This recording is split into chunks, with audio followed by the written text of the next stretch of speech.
स्वागत है दोस्तों English with BSc। Today I will teach you that use of not. ये केवल 12 वाक्यों के साथ होगा। 17 में से केवल 12 वाक्यों में ही अपन नोट का यूज़ करेंगे। इसे नकारात्मक वाक्य भी कहता है, नेगेटिव सेंटेंस। और इससे अगर आप किसी क्वेश्चन का उत्तर देना चाहते हो जिसका आंसर यस और नो में ही है, तब आप इसका प्रयोग करते हैं। जैसे मैं आपसे पूछूं कैन यू स्पीक इंग्लिश, तो आपके दो ही आंसर होंगे। या तो आप कहोगे आई कैन स्पीक इंग्लिश, या आप कहोगे I can not speak English. अगर आप बोल नहीं सकते तो आप कहोगे कि मैं अंग्रेजी बोल नहीं सकता। और उसी तरह शुड यू स्पीक इंग्लिश, क्या तुम्हें अंग्रेजी बोलनी चाहिए, तो आप इसका आंसर दोगे आई शुड स्पीक इंग्लिश या I should not speak English. तो ये बहुत बड़ी प्रॉब्लम होती है कि नोट का प्रयोग कहाँ पे करें।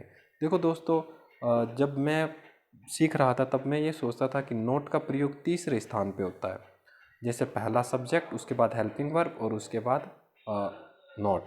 हाँ, ये सही भी है, लेकिन सब्जेक्ट कितने, इसकी काउंटिंग थोड़ी करेंगे। सब्जेक्ट 10 भी हो सकते हैं एक साथ, बहुत सारे सब्जेक्ट हो सकता है एंड से जोड़ के। तो क्या उसकी नंबरिंग के बाद नोट तीसरे स्थान पे आता है? नहीं। एक्चुअल में सब्जेक्ट प्लस हेल्पिंग वर्ब, उसके बाद आप नोट का प्रयोग करो। ये तो एक स्ट्रक्चर होता है। इसी तरह अपन ने जो 17 सेंटेंस बनाए थे उसमें 12 वाक्यों में अपन नोट का प्रयोग कर सकते हैं। पहला वाक्य है आई कैन नॉट स्पीक। इसका अपन ने सिंपल सेंटेंस बनाया था, अफर्मेटिव सेंटेंस कह सकते हैं जिसको, आई कैन स्पीक। अगर आपको उसमें नोट लगाना है तो कैन के बाद लग जाएगा। इसी तरह शुड वाला ही देख लेते हैं। आई शुड नॉट स्पीक, मुझे अंग्रेजी नहीं बोल, या आई शुड नॉट स्पीक का मतलब होता है मुझे नहीं बोलना चाहिए। आप दूसरी वर्ब ले सकते हो यहाँ पे। फिर अगला सेंटेंस है आई मस्ट नॉट स्पीक, मुझे बोलना नहीं पड़ेगा। आई विल नॉट स्पीक, मैं नहीं बोलूँगा।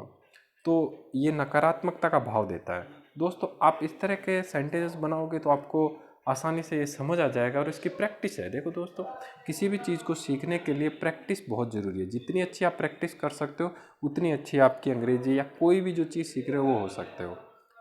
फिर अगला सेंटेंस है I don't not want to speak English. आप वाना नोट भी बोल सकते हो, लेकिन लिखते वक्त आपको यही करना पड़ेगा। दोस्तों, यहाँ पे मैं स्टार बना रहा हूँ, और स्टार वाले सेंटेंस को अपन सिंगुलर के साथ भी देखते हैं, क्योंकि ये जो सेंटेंस है यहाँ पे अगर प्लूरल और सिंगुलर सब्जेक्ट जो भी हो वहाँ पे वही वर्ब रहती है। लेकिन यहाँ पे अगर राम आ जाता है आई के स्थान पे, आई की जगह पे राम आ जाता है, तो यहाँ डू नॉट की जगह क्या आएगा? डज नॉट आएगा। क्या आएगा? डज नॉट आएगा।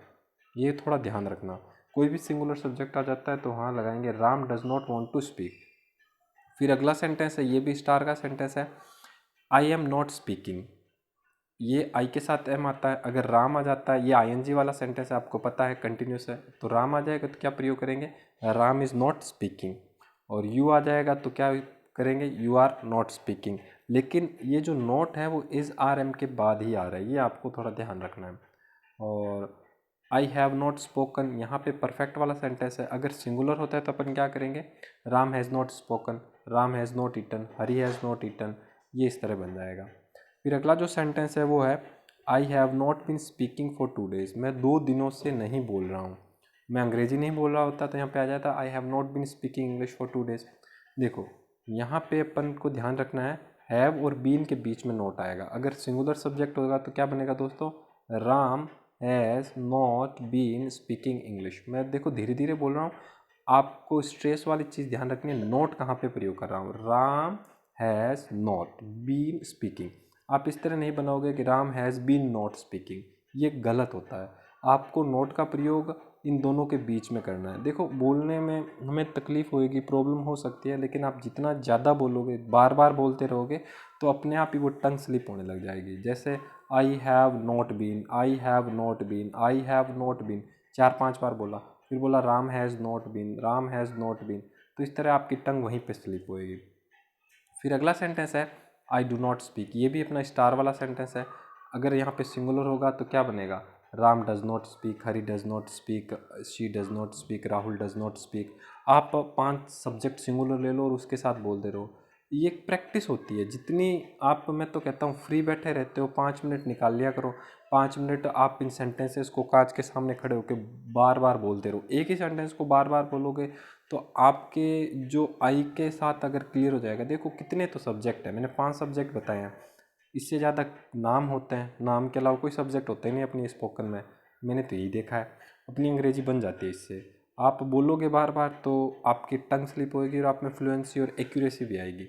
अगला सेंटेंस है आई एम नॉट प्लेयर, मैं खिलाड़ी नहीं हूँ। मैं कहूँ कि मैं अध्यापक नहीं हूँ, आई एम नॉट टीचर। मैं तुम्हें कहूँ you are not a student, तुम एक विद्यार्थी नहीं हो। You are not a farmer, तुम एक फार्मर नहीं हो। तो इस तरह बन जाएगा। देखो दोस्तों, अगला सेंटेंस है आई हैव नो पेन, मेरे पास पेन नहीं है।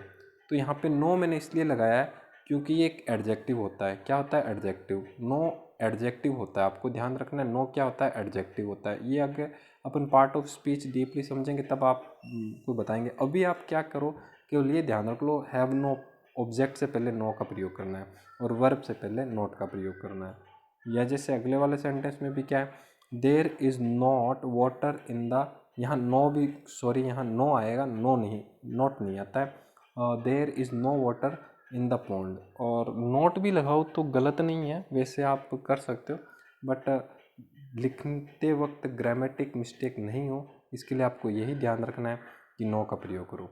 दोस्तों बहुत सरल है, आप ये नोट वाली सीरीज़ अच्छे से देखना। अगर आपको समझ नहीं आए तो कमेंट बॉक्स में मुझे कमेंट करना। अगर आप मेरे व्हाट्सएप से जुड़ना चाहते हो तो मैं मेरे नंबर डिस्क्रिप्शन में है, वहाँ से आप मुझे मैसेज कर सकते हो किसी भी तरह की क्वेरीज़ के लिए। ओके दोस्तों, चैनल को ज़रूर सब्सक्राइब करना। Thank you so much.